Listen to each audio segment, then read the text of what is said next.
Upon careful reading, I am always struck by the unglamorous quality of Jesus' resurrection appearances. There are no burning bushes. There are no angels in the sky singing thunderous choruses. There are no kings from afar bearing gifts. Jesus simply shows up in the most ordinary circumstances. He joins two people walking sadly along the road. He addresses a woman found weeping in the cemetery by name. In today's gospel reading, the risen Jesus catches up to his disciples while they attempt to catch fish in the lake. You don't get much more ordinary than that. Frustrated by the bewildering sequence of events since Good Friday, Simon Peter seeks some kind of comfort and routine in the only thing he really understands: a fishing trip. I'm wondering how many Simon Peter types will be seeking comfort and solace in the lakes and ponds of Pennsylvania today. What a beautiful day to do that. It is while Simon Peter and his companions are involved in that very, for them, common activity that they become aware of a mysterious presence on the shore offering them direction and encouragement. It would have been easy for Peter to have told the stranger to mind his own business. After all, fishing was Peter's business, and he didn't need some stranger telling him how to do it. Although it seems in the story that he wasn't very successful.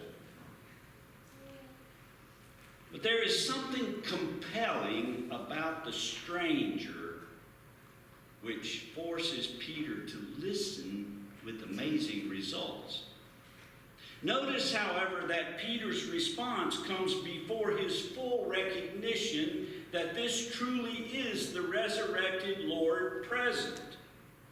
Only after the nets are full, only after the beloved John has cried, "It is the Lord," does Peter plunge into the water and start swimming for the shore toward the Master. As I read this text, I was reminded of those memorable lines penned by the well-known Lutheran Christian Albert Schweitzer.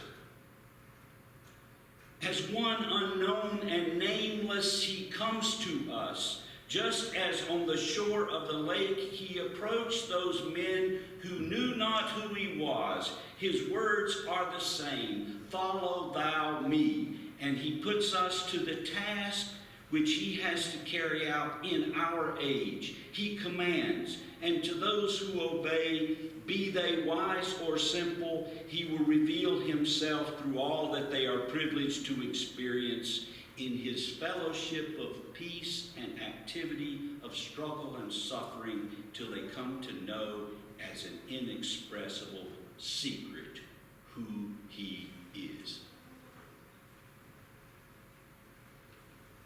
It is well worth pointing out that Peter's encounter with the risen Lord and call to obey comes in the midst of his ordinary life's situation. The risen Lord comes and claims us in the midst of a world where people work, study, eat, sleep, play, and interact. The risen Lord comes and claims us in the midst of a world filled with what seems like an endless succession of local and global conflicts. It is not in a liturgical situation, nor even in a juncture of affairs that call necessarily for media-magnified heroism. Peter is fishing, And that is his livelihood. Much as it might happen to one of us at an office desk, or in a dorm room, or in a factory, or in a laboratory, Peter's encounter with resurrection life and call to obey comes while he is still trying to earn a living on the lake. The resurrected Lord comes down to earth to meet him. The resurrected Lord comes back to the water to reclaim and embolden Peter.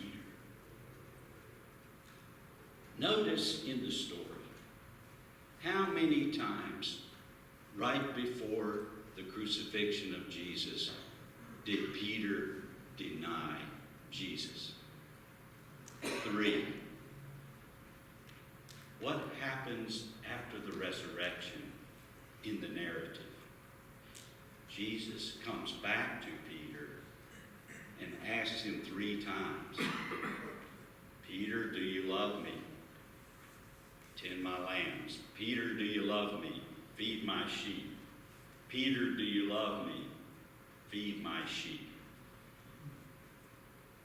The living Lord comes back to the very person who denied knowing him and bestowed grace upon him and called him at the lakeside to follow once again. Sisters and brothers, resurrection encounter and the call to obey the living Lord come not in highly religious terms, but in terms of occupation and down-to-earth realities. Jesus says to the disciples, cast the net.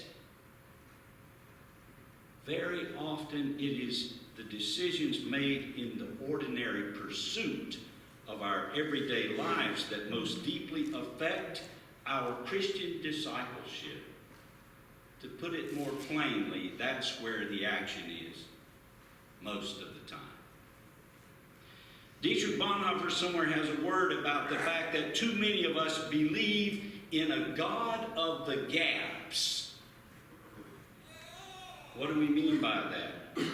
That is to say, we rely upon God only in those rare and dramatic crises for which we feel personally insufficient. But resurrection-infused encouragement and a life of joyful obedience are not only for crisis times and crisis moments.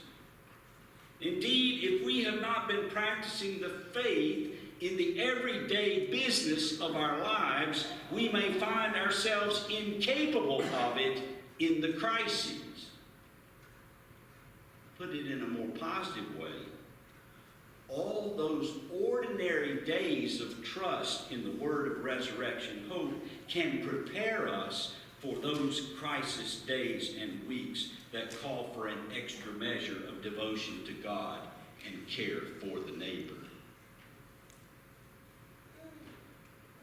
You see, our lives are made up of scores of little decisions which we consciously make in accordance with what we believe to be the will of the risen Lord for us. It may be so small a thing as an attitude toward a fellow employee.